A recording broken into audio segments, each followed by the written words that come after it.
విజయవాడ ఇంద్రకీలాద్రి శ్రీ దుర్గా మల్లేశ్వర స్వామివార్ల దేవస్థానంలో 80వ భారత స్వాతంత్ర దినోత్సవ వేడుకలు అత్యంత ఘనంగా జరిగాయని ఆలయ ఈవో సీనా నాయక్, చైర్మన్ బొర్రా రాధాకృష్ణ అన్నారు. స్వాతంత్ర సమరయోధుల త్యాగాలను స్మరించుకున్నామని రాష్ట్ర ప్రభుత్వం మరియు దేవాదాయ శాఖ సహకారంతో ఇంద్రకీలాద్రికి వచ్చే ప్రతి సామాన్య భక్తుడికి సంతృప్తికరమైన దర్శనం, నాణ్యమైన సేవలు అందించడమే లక్ష్యంగా పనిచేస్తున్నామని పేర్కొన్నారు. రాబోయే దసరా శరన్నవరాత్రి ఉత్సవాలను మరింత వైభవంగా నిర్వహించేందుకు అందరూ సమన్వయంతో కృషి చేయాలని పిలుపునిచ్చారు. విజయవాడ ఇంద్రకీలాద్రిపై 80వ స్వాతంత్ర దినోత్సవ వేడుకలు అంగరంగ వైభవంగా జరిగాయి. ఆలయ ఈవో సీనా నాయక్ జాతీయ పతాకావిష్కరణ చేసి ప్రగతి నివేదిక సమర్పించారు. అనంతరం దేవస్థానంలోని 50 మంది సిబ్బందికి ప్రోత్సాహక ప్రశంసా పత్రాలు ప్రదానం చేశారు. ఈ సందర్భంగా ఈవో సీనా నాయక్, ఆలయ చైర్మన్ బొర్రా రాధాకృష్ణ మాట్లాడుతూ, రాష్ట్ర ప్రభుత్వం నిర్వహించిన IVRS సర్వేలో దేవస్థానం భక్తుల సంతృప్తి స్థాయిలో ప్రథమ స్థానంలో నిలిచిందని తెలిపారు. గత 10 సంవత్సరాలుగా రథం సెంటర్లో దేవస్థానం భూమి ఆక్రమణలో ఉండగా అవి తొలగించి భక్తుల సేవా కేంద్రాన్ని ఏర్పాటు చేశామన్నారు. దసరా మహోత్సవాలలో 18 లక్షల మందికి పైగా భక్తులకు విస్తృత వసతులు కల్పించామని, గత దశాబ్ద కాలంలోనే అత్యధికంగా ముగిసిన ఆషాఢ మాసంలో 6 లక్షలకు పైగా భక్తులు సారె సమర్పించారని పేర్కొన్నారు. 250 మందికి పైగా చిన్నారులకు ఉచిత సామూహిక అక్షరాభ్యాసాలు నిర్వహించామని తెలిపారు. నూతన లడ్డూపోటు భవనం, నూతన అన్నప్రసాద భవనం నిర్మాణ పనులు పూర్తి దశకు చేరాయని, పవిత్ర కృష్ణానది హారతులకు శాశ్వత నిర్మాణాలు చేపడుతున్నామని వివరించారు. మనమిత్ర వాట్సాప్ ద్వారా ఆన్లైన్ సేవలు, కియోస్కులు అందుబాటులోకి తెచ్చామన్నారు.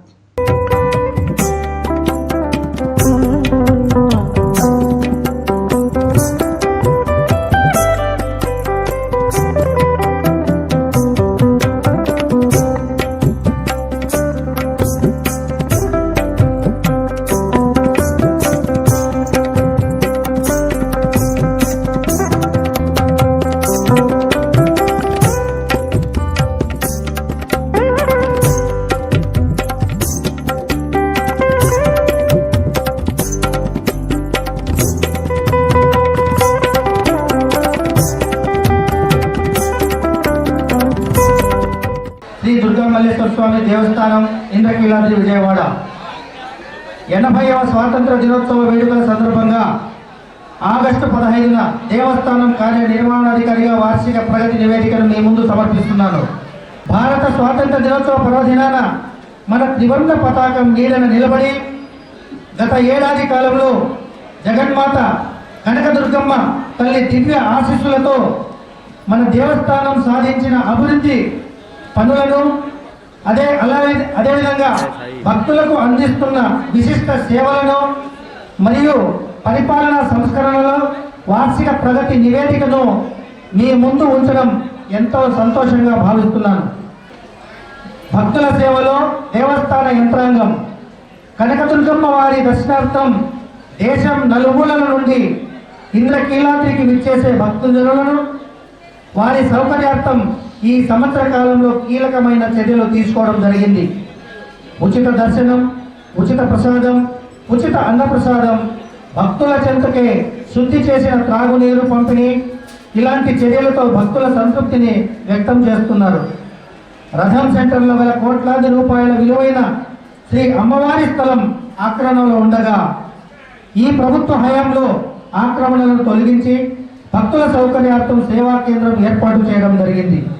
రాష్ట్ర ప్రభుత్వం నిర్వహిస్తున్న భక్తుల సంతృప్తి స్థాయి IVRS కాల్ ద్వారా జూన్ మరియు జూలై నెలల్లో అన్ని దేవస్థానాల కంటే మన దేవస్థానం ప్రథమ స్థానంలో ఉండడం శ్రీ అమ్మవారి అనుగ్రహంగా భావిస్తున్నాను. రికార్డు స్థాయిలో భక్తుల రాక, వైభవంగా వివిధ మహోత్సవాల నిర్వహణ 2025 దసరా మహోత్సవాలలో రికార్డు స్థాయిలో 18 లక్షల మందికి పైగా భక్తులు రావడం, వచ్చిన భక్తులకు ఎటువంటి ఇబ్బందులు లేకుండా విస్తృత స్థాయిలో ఈ దేవాలయం సౌకర్యాలు కల్పించడం జరిగింది.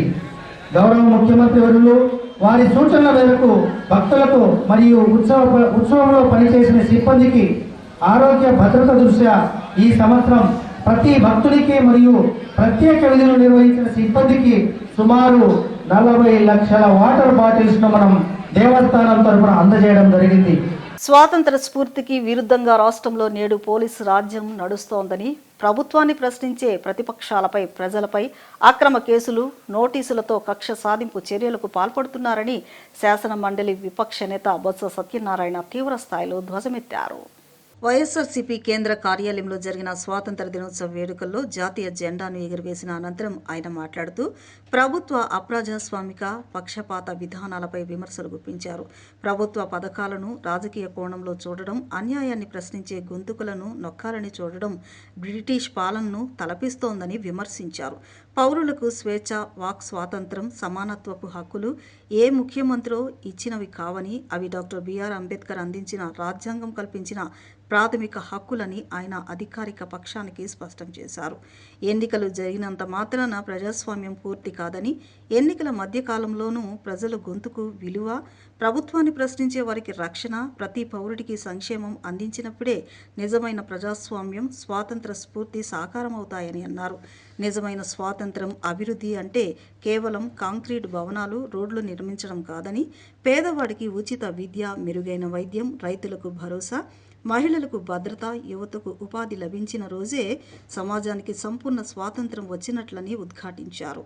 పాలకుల అధికారం శాశ్వతం కాదని, కేవలం ప్రజాస్వామ్యం, రాజ్యాంగం మాత్రమే శాశ్వతమని గుర్తు చేస్తూ పోలీసు వ్యవస్థ అధికారిక పార్టీ ప్రయోజనాల కోసం కాకుండా ప్రజల రక్షణ కోసం పనిచేయాలని ఆయన హితవు పలికారు. సమాజంలో వివక్ష, అణిచివేత, పేదరికం లేని వ్యవస్థలను నిర్మించడమే తమ లక్ష్యమని స్పష్టం చేశారు. వైఎస్ఆర్ కాంగ్రెస్ పార్టీ అధ్యక్షులు వైఎస్ జగన్మోహన్ రెడ్డి నాయకత్వంలో ప్రజల పక్షాన నిలబడి వారి హక్కుల సాధన కోసం, రాజ్యాంగ పరిరక్షణ కోసం వైఎస్ఆర్ కాంగ్రెస్ పార్టీ నిరంతరం రాజీ లేని పోరాటం సాగిస్తుందని ఉద్ఘాటిస్తూ రాష్ట్ర ప్రజలకు ఆయన స్వాతంత్ర దినోత్సవ శుభాకాంక్షలు తెలియజేశారు. కేవలం ప్రజలుగా కాకుండా రాజకీయ కోణంలో చూసే పరిస్థితులు పెరుగుతున్నాయి. మనవాడ, పరాయివాడ, మన పార్టీనా, ప్రతిపక్షమా, మనకు అనుకూలంగా ఉన్నాడా, ప్రశ్నిస్తున్నాడా అనే ఆలోచనలు పరిపాలన జరిగితే అది ప్రజాస్వామ్యం ఎలా అవుతుంది? ప్రభుత్వం ఎవరిదైనా కావచ్చు, ప్రభుత్వ పథకాలు మాత్రం ప్రజలందరికీ, ప్రభుత్వ ఖజానా ప్రజలందరిది, చట్టం ప్రజలందరికీ సమానంగా వర్తించాలి. ప్రజలకు సమానంగా చూడాలన్న భావన కనుమరుగైతే స్వాతంత్ర స్ఫూర్తిగా అర్థం ఉండదు. ప్రజాస్వామ్యంలో ప్రభుత్వం ప్రశ్నించడం నేరం కాదు, ప్రభుత్వ నిర్ణయాల లోపాలను ఎత్తి చూపడం నేరం కాదు, ప్రజలకు జరిగిన అన్యాయాన్ని ప్రశ్నించడం నేరం కాదు, ప్రతిపక్షంగా ప్రజల తరపున గొంతెత్తడం కూడా నేరం కాదు. విమర్శలు చేయగలిగే శక్తి ప్రజాస్వామ్యానికి ఒక బలం. విమర్శలు అణచివేయడానికి ఆలోచన నియంతృత్వానికి మొదటి మెట్టు. కానీ ఇవాళ తప్పులను ఎత్తి చూపినా, లోపాలను ప్రశ్నించినా తట్టుకోలేకపోతున్న పరిస్థితులు చూస్తున్నాం. ప్రశ్నిస్తే కేసులు, నిరసన తెలపాలంటే అడ్డంకులు, ర్యాలీ చేస్తే నోటీసులు, గొంతెత్తే పోలీసుల ముందు పెట్టే పరిస్థితి. ఇవన్నీ చూస్తుంటే మనం బ్రిటిష్ పాలనను వ్యతిరేకించిన పద్ధతులనే మన కళ్ళ ముందు చూస్తున్నాం అనే ప్రశ్న వస్తుంది. స్వాతంత్రోద్యమంలో సభలు పెట్టొద్దన్నారు, ఊరేగింపులు చేయొద్దన్నారు, ప్రశ్నించొద్దన్నారు, ప్రభుత్వానికి వ్యతిరేకంగా మాట్లాడొద్దన్నారు. ఈ పద్ధతిలో స్వాతంత్ర వ్యతిరేకంగా మన పూర్వీకులు పోరాడారు. మరి స్వాతంత్రం భారతదేశంలో కూడా అదే అణచివేత ధోరణి వస్తే వీరి కళ్ళను నయమని ప్రజలు అనుకునే పరిస్థితులు రావడం ప్రజాస్వామ్యానికి మంచిది కాదు. ఆంధ్రప్రదేశ్ రాష్ట్ర శాసన మండలి ప్రాంగణంలో 80వ స్వాతంత్ర దినోత్సవ వేడుకలు ఘనంగా నిర్వహించారు. శాసన మండలి చైర్మన్ కొయ్యే మోషేనురాజు జాతీయ పతాకాన్ని ఆవిష్కరించి వందనం సమర్పించారు. అనంతరం ఎస్పీఎఫ్ పోలీసుల గౌరవ వందనం స్వీకరించి జాతిపిత మహాత్మా గాంధీ చిత్రపటానికి పూలమాలలు వేసి నివాళులర్పించారు. ఈ సందర్భంగా చైర్మన్ రాష్ట్ర ప్రజలందరికీ స్వాతంత్ర దినోత్సవ శుభాకాంక్షలు తెలిపారు. స్వాతంత్ర సమరయోధుల త్యాగాల ఫలితంగానే నేడు మనం స్వేచ్ఛను, ప్రజాస్వామ్య హక్కులను అనుభవిస్తున్నామని పేర్కొన్నారు. వారి త్యాగాలను స్మరించుకుంటూ ప్రజాస్వామ్య రాజ్యాంగ విలువలను పరిరక్షించడం ప్రతి పౌరుడి బాధ్యత అని అన్నారు. దాదాపు 2 శతాబ్దాల బ్రిటిష్ పాలనకు వ్యతిరేకంగా మహాత్మా గాంధీ, సుభాష్ చంద్రబోస్, అల్లూరి సీతారామరాజు వంటి మహనీయులు ఎందరో స్వాతంత్ర సమరయోధులు చేసిన త్యాగాలను ఆయన గుర్తు చేశారు. స్వాతంత్రం అంటే కేవలం అధికార మార్పిడి కాదని, సమాజంలోని చివరి వ్యక్తికి సమాన అవకాశాలు, ఆర్థిక స్వేచ్ఛ, సామాజిక న్యాయం అందించినప్పుడే దానికి నిజమైన అర్థం చేకూరుతుందని అన్నారు. భారతదేశ భవిష్యత్తు కుల, మత, రాజకీయ భేదాలపై కాకుండా యువత శక్తి, ప్రతిభ, నైపుణ్యాలపై ఆధారపడి ఉందని చైర్మన్ పేర్కొన్నారు. యువతకి నాణ్యమైన విద్య, ఉపాధి, నైపుణ్యాభివృద్ధి, ఆధునిక సాంకేతిక పరిజ్ఞానం అందించి ప్రపంచ స్థాయి పోటీకి సిద్ధం చేయాల్సిన అవసరం ఉందన్నారు. వృద్ధులకు సామాజిక భద్రత, యువతకు ఆశాజనకమైన భవిష్యత్ కల్పించడం అందరి బాధ్యతని అన్నారు. స్వాతంత్ర్యం వచ్చి 80 ఏళ్లు పూర్తయినా కొన్ని ప్రాంతాల్లో ప్రజలు విద్య, వైద్యం, ఉపాధి వంటి ప్రాథమిక అవసరాల కోసం ఇబ్బందులు పడడం ఆవేదనకరమని అన్నారు. కులం, మతం, ప్రాంతీయ విభేదాలను పక్కన పెట్టి ముందుగా మనం భారతీయులం అనే భావనతో ఐక్యంగా ముందుకు సాగాలని పిలుపునిచ్చారు. విద్యా వ్యవస్థలో భారతదేశ చరిత్ర, సంస్కృతి, సమైక్యత, రాజ్యాంగ విలువలకు ప్రాధాన్యత ఇవ్వడంతో పాటు ఆధునిక సాంకేతిక పరిజ్ఞానాన్ని యువతకు అందుబాటులోకి తీసుకురావాలని సూచించారు. స్వాతంత్ర సమరయోధుల ఆశయాలను స్ఫూర్తిగా తీసుకుని దేశ ప్రగతిలో ప్రతి ఒక్కరూ భాగస్వాములు కావాలని కోరారు. అలుపెరగని పోరాటం చేయటం, కొంతమంది అతివాదులుగాను కొంతమంది మితవాదులుగాను ఏర్పడి మహాత్మా గాంధీ, సుభాష్ చంద్రబోసు, అల్లూరి సీతారామరాజు, అనేక మంది అటువంటి మహానుభావులు ప్రాణత్యాగాల ద్వారా, అలాగే వారి యొక్క ఆస్తుల త్యాగం ద్వారా, తన కుటుంబాలను త్యాగం చేసుకోవడం ద్వారా మనకి స్వతంత్రాన్ని తీసుకురావడం జరిగింది. అంటే స్వాతంత్రం అంటే తెల్లదొరల నుంచి నల్లదొరలకి పరిపాలన రావటం కాదు.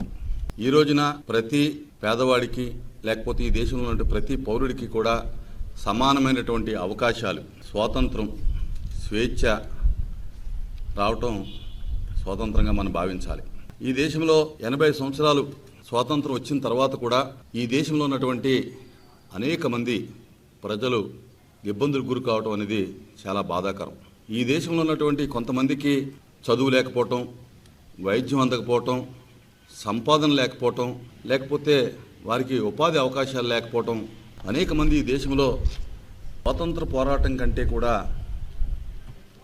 కూడా ఈ రోజున అనేక ప్రాంతాల్లో నిరసన తెలియజేయటం చాలా బాధాకరం. ఈ దేశంలో ఉన్నటువంటి అన్ని వర్గాల ప్రజలు మతాలకి, కులాలకి, ప్రాంతాలకి అతీతంగా ఈ రోజున గౌరవించేది ఈ యొక్క స్వాతంత్ర దినోత్సవ వేడుకలు. అయినప్పటికీ కూడా అనేక తిరుగుబాట్లు జరుగుతూ ఉన్నాయి. మనం చూస్తూ ఉంటే కనుక ఈ దేశ భవిష్యత్తు మతాల మీద నిలబడదు, కులాల మీద నిలబడదు. ఈ దేశ భవిష్యత్తు యువత మీద నిలబడుతుంది. ఈ దేశంలో ఉన్నటువంటి అందరూ కూడా పరిపాలకులు కానీ అందరం కూడా యువత భవిష్యత్తు మీదే ఈ దేశ భవిష్యత్తు ఆధారపడి ఉంది. పెద్దలకి కావాల్సింది భద్రత, యువతకు కావాల్సింది భవిష్యత్తు. అటువంటి భవిష్యత్తు ఈ దేశంలో ఉండేటటువంటి పార్టీలకు అతీతంగా, ప్రభుత్వాలకు అతీతంగా, రాజకీయాలకు అతీతంగా యువత భవిష్యత్తు ఏదైతే మనం నిర్ణయించబడుతుందో, యువతకి ఏదైతే భవిష్యత్తు కల్పించగలుగుతామో అప్పుడే ఈ దేశం పూర్తి స్వాతంత్రం పొందినటువంటి దేశంగా పరిగణించబడుతుంది. విద్యార్థుల్లో దేశభక్తి, జాతీయతా భావాలను పెంపొందించే విధంగా తమ డోకుపర్తి ఉపేంద్ర హైస్కూల్ నందు 80వ స్వాతంత్ర దినోత్సవ వేడుకలు నిర్వహించడం జరిగిందని YSR colony Jakkampudi SKPVV Hindu high school principal Shyamala అన్నారు. భారతదేశానికి స్వాతంత్రం సాధించిన పోరాట యోధులను ఆదర్శంగా తీసుకుని విద్యార్థులు మంచి పోరాట పటిమతో ఉన్నత స్థానాలకి ఎదగాలని ఆమె ఆకాంక్షించారు. 80వ స్వాతంత్ర దినోత్సవాన్ని పురస్కరించుకుని వైఎస్ఆర్ కాలనీ జక్కంపూడి ఎస్కేపీవీవి హిందూ హైస్కూల్ నందు స్వాతంత్ర దినోత్సవ వేడుకలు ఘనంగా జరిగాయి. ఈ సందర్భంగా స్కూల్ ప్రాంగణం నందు జాతీయ పతాకాన్ని ఎగురవేసి స్వాతంత్ర దినోత్సవ వేడుకలను ఘనంగా నిర్వహించారు. స్వాతంత్ర దినోత్సవ వేడుకల్లో భాగంగా అనేక క్రీడా పోటీలను నిర్వహించారు. ఈ సందర్భంగా SKPVV Hindu high school principal P Shyamala, committee treasurer Vijay Kumar మాట్లాడుతూ భారతదేశానికి స్వతంత్రం రావడం కోసం అనేక మంది పోరాట యోధులు, దేశ నాయకులు అద్భుతంగా పోరాడారని, వారందరినీ స్ఫూర్తిగా తీసుకుని విద్యార్థులు ఎదగాలని అన్నారు. విద్యార్థుల్లో దేశభక్తి, జాతీయతా భావాలు పెంపొందించే విధంగా తమ డోకుపర్తి ఉపేంద్ర హైస్కూల్ నందు 80వ స్వాతంత్ర దినోత్సవ వేడుకలను నిర్వహించడం జరిగిందని చెప్పారు. విద్యార్థులందరూ మంచి పోరాట పటిమతో ముందుకు వెళ్లే విధంగా డోకుపర్తి ఉపేంద్ర హైస్కూల్ వారిని తీర్చిదిద్దడంలో ఎప్పుడూ ముందుంటుందని చెప్పారు.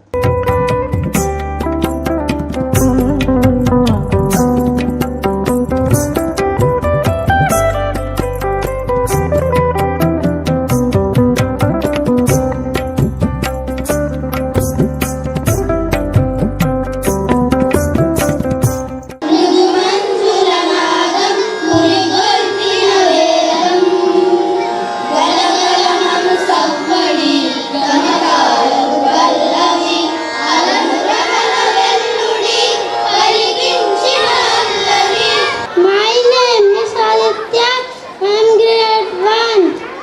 मैं छत्रपति शिवाजी महाराज हूँ। मेरी मातृभूमि मेरी माँ के समान है। इसकी रक्षा के लिए मैं अपना पूरा जीवन समर्पित कर दूंगा। जय जवानी जय शिवाजी। तेजपुर कुमार प्राणम पोइना सेना तेंचनो भारत पताकमे కింద పడేను తక్కిన చంపిన వదలని పోరాటం నా దివ్వన పతాకమే నా ప్రాణం.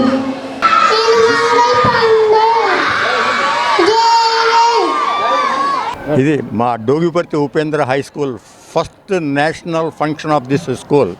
ఈ రకంగా ఇంత మంచి ఎఫర్ట్తో స్టూడెంట్స్ యొక్క ఎడ్యుకేషన్తో వాళ్ళ స్పిరిట్తో ముందుకెళ్తున్నందుకు మొట్టమొదటిగా మా స్కూల్ స్టాఫ్కి, మెయిన్గా మా ప్రిన్సిపల్ మేడంకి ఎంతో కృతజ్ఞతలు తెలియజేస్తున్నాను. అలాగే ఈ స్పిరిట్ని ఇంకా ముందు తీసుకెళ్ళి ఈ చుట్టుపక్కల వాళ్ళ ఆంధ్రప్రదేశ్లోని ఒక నెంబర్ 1 స్కూల్గా ముందుకు తీసుకెళ్ళి ఆకాంక్షిస్తూ ఆ రకంగా జరుగుతుందని ఆకాంక్షిస్తున్నాను. Thank you all. వందే మాతరం. 80th ఇండిపెండెన్స్ డే సెలబ్రేషన్స్ ఇంత బాగా డిహెచ్ఎస్లో జరుగుతాయని మేము చాలా హ్యాపీగా ఫీల్ అవుతున్నాం. మన దగ్గర ఉన్న 150 students, 200 స్టూడెంట్స్లో 150 students they have taken the dais and everybody did their best. పిల్లల దగ్గర నుంచి 7th స్టాండర్డ్ పిల్లల వరకు ప్రతి ఒక్కళ్ళు డయాస్ని చాలా బాగా యూజ్ చేసుకున్నారు. పిరమిడ్స్ కానీ, ఫ్యాన్సీ డ్రెస్ కానీ, డ్యాన్స్ అండ్ సాంగ్స్ కానీ, అలాగే పేరెంట్స్ అందరూ వచ్చి వాళ్ళ మా ప్లాంటేషన్ ప్రోగ్రాంలో పార్టిసిపేట్ చేశారు. సో ఇవన్నీ మా కమిటీ మాకు ఇచ్చే ప్రోత్సాహం వల్ల ఇవన్నీ చేస్తూ ముందుకెళ్ళగలుగుతున్నాం. సో ఇలాంటి కార్యక్రమాలు ఇంకా చేస్తూ పిల్లల జ్ఞానాన్ని, వికాసాన్ని పెంపొందించడానికి మా వంతు కృషి ఎప్పుడు తప్పకుండా చేస్తామని, దీనికి పేరెంట్స్ ఎంతో సహాయ సహకారాలు అందించారు. వాళ్ళందరికీ కూడా మరొకసారి ధన్యవాదాలు. Thank you so much. జై హింద్. భారతదేశం ఒక గొప్ప దేశమని, అనేక మంది మేధావులు పుట్టిన ఇల్లు అని శ్రీ గౌతమ్ స్కూల్ ప్రిన్సిపల్ సూర్యారావు అన్నారు. బ్రిటిష్ కదంబ హస్తాల నుంచి భారతదేశం విముక్తి పొంది 80వ స్వాతంత్ర దినోత్సవాన్ని జరుపుకుంటుందని, స్వాతంత్రం పొందడానికి అనేక మంది పోరాట యోధులు చేసిన కృషిని మనందరం స్మరించుకోవాల్సిన అవసరం ఉందని అన్నారు. నేటి బాలలే రేపటి భావి భారత పౌరులని, పోరాట యోధుల స్ఫూర్తితో వారు మరింతగా ఎదగాలని ఆకాంక్షించారు. 80వ స్వాతంత్ర దినోత్సవాన్ని పురస్కరించుకుని చిట్టినగర్లోని శ్రీ గౌతమ్ స్కూల్ నందు స్వాతంత్ర దినోత్సవ వేడుకలు ఘనంగా జరిగాయి.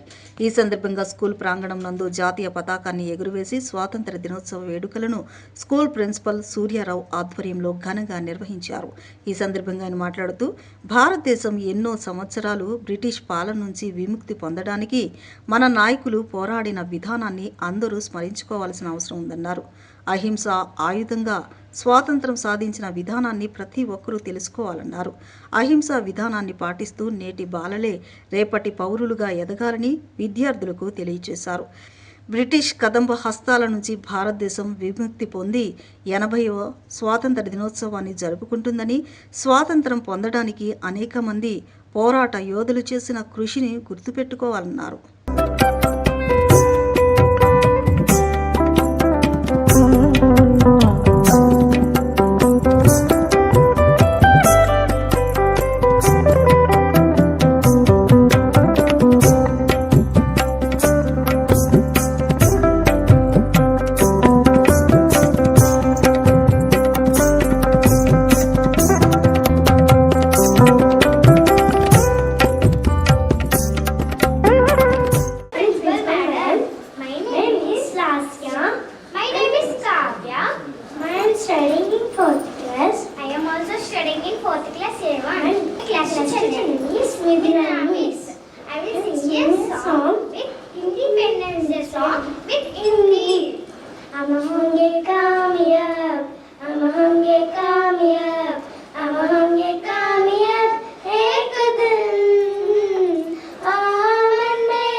ఆగస్టు 17న మనం స్వాతంత్ర దినోత్సవం జరుపుకుంటాము.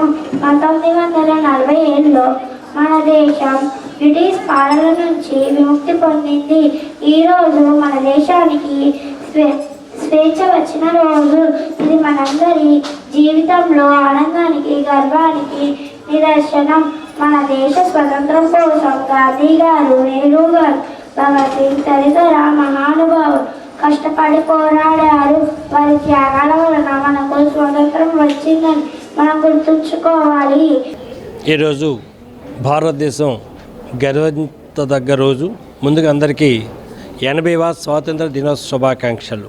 శ్రీగౌత్ విద్యా సంస్థల్లో అన్ని క్యాంపస్లు ఈరోజు ఈ యొక్క జెండా వందన కార్యక్రమాన్నితో పాటు పిల్లలు అనేక రకమైన జాతీయ నాయకుల వేషధారణలు, అనేక రకమైన దేశభక్తి గీతాలతో అనేక సాంగులు అలవరించడం జరుగుతుంది. ముఖ్యంగా భారతదేశము విశాలమైన దేశం. అటువంటి దేశంలో సుమారు 200 సంవత్సరాలు బ్రిటిష్ వాళ్ళు భారతదేశాన్ని పరిపాలన చేసినటువంటి తరుణంలో ఎంతోమంది మహానుభావులు వాళ్ళ ప్రాణత్యాగం చేసి మనకు స్వతంత్రాన్ని ఇవ్వడం జరిగిందనమాట. అటువంటి మహానుభావులు మనం ఇప్పుడు స్మరించుకోవాల్సిన ఆవశ్యకత ఉంది. ఎందుకంటే 200 సంవత్సరాలు బ్రిటిష్ వాళ్ళ కబంధ హస్తాల్లో భారతదేశం ఉంటూ అనేక రకాల ఇబ్బందులు పడిన తరుణంలో ఇప్పుడు ఝాన్సీ లక్ష్మీబాయి కానీ, నానా సాహెబ్ కానీ, తాంతియా తోపే కానీ, మంగళ పాండే కానీ, అట్లా నెక్స్ట్ వచ్చేటప్పటికి మహాత్మా గాంధీ, సర్దార్ వల్లభాయ్ పటేల్, జవహర్లాల్ నెహ్రూ, భగత్ సింగ్, సుభాష్ చంద్రబోస్ వీళ్ళందరూ కూడా ప్రాణత్యాగం చేసి ఈరోజు స్వతంత్రం ఇవ్వడం జరుగుతుంది. భారతదేశం ఈ రోజుల్లో చూసుకుంటే అనేకమైన మేధావులు, విభిన్న సంస్కృతులు, విభిన్న ప్రాంతాలు, విభిన్న రకమైన ఆహారపు అలవాట్లు ఉంటూ కలిసిమెట్టుగా ఉండడానికి కారణం అంటే భారతదేశము ప్రజలు, అలాగే భారతదేశంలో ఉన్నటువంటి మన పెద్దలు ఇచ్చే వారసత్వ సంపదే కారణమని మీ అందరికీ తెలియచేసుకుంటూ, ముఖ్యంగా శ్రీగౌత్ విద్యా సంస్థలో ఈ యొక్క జాతీయ పండుగలు ఏవైతే ఉన్నాయో అన్నీ కూడా నిర్వహిస్తూ పిల్లల్లో జాతీయ భావము ఏర్పాటు చేయడం జరుగుతుంది. స్వాతంత్ర పోరాటంలో ఎంతో మంది అసూలు బాశారని, వారి త్యాగ ఫలితంగానే భారతదేశంలో నేడు ప్రజలు స్వేచ్ఛగా జీవిస్తున్నారని టీడీపీ రాష్ట్ర అధికార ప్రతినిధి నాగుల్ మీరా అన్నారు. ఈ దేశానికి స్వాతంత్రం రావడం వలన మనల్ని మనం పరిపాలించుకుంటున్నామని తెలిపారు. స్వాతంత్ర సమరయోధులకు అందరూ హృదయపూర్వక జోహార్లు అర్పించాల్సిన అవసరం ఉందన్నారు. భారతదేశం ఎంతో ముందుకు వెళుతోందని, ప్రపంచంలో అతిపెద్ద 4వ దేశంగా అన్ని రంగాల్లో ఎదిగిందన్నారు. రానున్న 20 సంవత్సరాల్లో భారతదేశం అగ్రదేశంగా రూపాంతరం చెందే ప్రణాళికలతో ప్రభుత్వం ముందుకు వెళుతుందని అన్నారు. నరేంద్ర మోదీ నాయకత్వంలో దేశం అన్ని రంగాల్లో ముందుకు వెళుతుందన్నారు. స్వాతంత్ర పోరాటంలో ఎంతో మంది అసూలు బాశారని, వారి త్యాగ ఫలితంగానే భారతదేశంలో నేడు ప్రజలు స్వేచ్ఛగా జీవిస్తున్నారని టీడీపీ రాష్ట్ర అధికార ప్రతినిధి నాగుల్ మీరా అన్నారు. ఈ దేశానికి స్వాతంత్రం రావడం వలన మనల్ని మనం పరిపాలించుకుంటున్నామని తెలిపారు. స్వాతంత్ర సమరయోధులకు అందరూ హృదయపూర్వక జోహార్లు అర్పించాల్సిన అవసరం ఉందన్నారు. భారతదేశం ఎంతో ముందుకు వెళుతోందని, ప్రపంచంలో అతిపెద్ద 4వ దేశంగా అన్ని రంగాల్లో ఎదిగిందన్నారు. రానున్న 20 సంవత్సరాల్లో భారతదేశం అగ్రదేశంగా రూపాంతరం చెందే ప్రణాళికలతో ప్రభుత్వం ముందుకు వెళుతుందని అన్నారు. నరేంద్ర మోదీ నాయకత్వంలో దేశం అన్ని రంగాల్లో ముందుకు వెళుతుందన్నారు. 80వ స్వాతంత్ర దినోత్సవ శుభాకాంక్షలు తెలియజేస్తా ఉన్నాను. ఈ భారతదేశం ఇవాళ స్వేచ్ఛగా ప్రజలు జీవిస్తూ ఉన్నారంటే స్వతంత్ర పోరాటంలో అసూలుబాపిన ఎంతోమంది ఉన్నారు. ప్రాణాలు త్యాగం చేసిన వాళ్ళు, ఆస్తులు త్యాగం చేసిన వాళ్ళు, మరి వాళ్ళు ఆ త్యాగ ఫలితమే ఈ దేశానికి స్వాతంత్రం రాబట్టి ఇవాళ మనల్ని మనం పరిపాలించుకుంటా ఉన్నాం. ముందుగా మనందరం కూడా స్వాతంత్ర సమరయోధులకి హృదయపూర్వకమైనటువంటి జోహార్లు అర్పించవలసినటువంటి అవసరం ఉంది. ఈ దేశం ఎంతో ముందుకెళ్తా ఉంది. ఇవాళ ప్రపంచంలో అతిపెద్ద 4వ దేశంగా భారతదేశం అన్ని రంగాల్లో ఎదిగినటువంటి నేపథ్యాన్ని మనం చూస్తూ ఉన్నాం. వాళ్ళ అమెరికా, రష్యా, చైనా తర్వాత ఈ భారతదేశంలో చైనా ఉంది. రానున్న 20 సంవత్సరాల్లో భారతదేశం అగ్రదేశంగా రూపాంతరం చెందేటువంటి ప్రణాళికలతో ఈ ప్రభుత్వం ముందుకు వెళ్తూ ఉంది. నరేంద్ర మోదీ గారి నాయకత్వంలో గత 13 ఏళ్ళుగా ఈ దేశం అన్ని రంగాల్లో, విదేశాంగ విధానంలో కానీ అన్ని రంగాల్లోనే ముందుకెళ్తున్నటువంటి నేపథ్యం. మరి ఈ రోజున నిజంగా ఈ రాష్ట్రంలో అట్టడుగు వర్గాలకు స్వాతంత్రం వచ్చిందంటే ఆనాడు స్వర్గీయ ఎన్టీ రామారావు గారు ముఖ్యమంత్రి కాబట్టి. తెలుగుదేశం ప్రభుత్వం ఎప్పుడూ కూడా అధికారం ఉంటే ప్రజలకు సేవ చేయటం, అధికారం లేకపోతే ప్రజల పక్షాన ఉండటమే తెలుసు. ఇవాళ నారా చంద్రబాబు గారి నాయకత్వంలో, నరేంద్ర మోదీ గారి యొక్క సహకారంతో అద్భుతమైనటువంటి రాజధానిని రూపొందించుకోగలుగుతా ఉన్నాం. ఇవాళ పోలవరాన్ని పూర్తి చేసుకోగలుగుతా ఉన్నాం. పోలవరం పూర్తయినట్లయితే ఉత్తరాంధ్ర కానీ, కృష్ణా డెల్టా కానీ సస్యశ్యామలంగా మారేటువంటి అద్భుతమైనటువంటి అవకాశం వస్తూ ఉంది. మన పక్కన మన కళ్ళగన్నటువంటి అమరావతి రాజధానిని త్వరితగతిన పూర్తి చేసుకొని రాజధాని ద్వారాగా మనకు వనరులు సమకూర్చుకోవాలనేటువంటి సంకల్పంతో రాత్రి పగుళ్ళు కష్టపడతా ఉన్నారు చంద్రబాబు నాయుడు గారు కానీ, ఓ పక్క పవన్ కళ్యాణ్ గారు, లోకేష్ గారు. లోకేష్ గారు విద్యాశాఖ మంత్రిగా ప్రపంచ నలుమూలలా తిరిగి పరిశ్రమలు తీసుకొస్తూ ఉన్నారు. ఒక విద్యాశాఖ మంత్రిగా బిడ్డలు చదువుకున్న తర్వాత వాళ్ళు బయటకు వచ్చిన తర్వాత వాళ్ళకు ఉద్యోగ అవకాశాలు కావాలనేటువంటి అద్భుతమైనటువంటి ఒక ఆలోచనతో, ఒక విజన్తో ఈనాడు కూటమి ప్రభుత్వం పనిచేస్తూ ఉంది. ఇప్పుడే చిన్న విరామం తీసుకుందాం.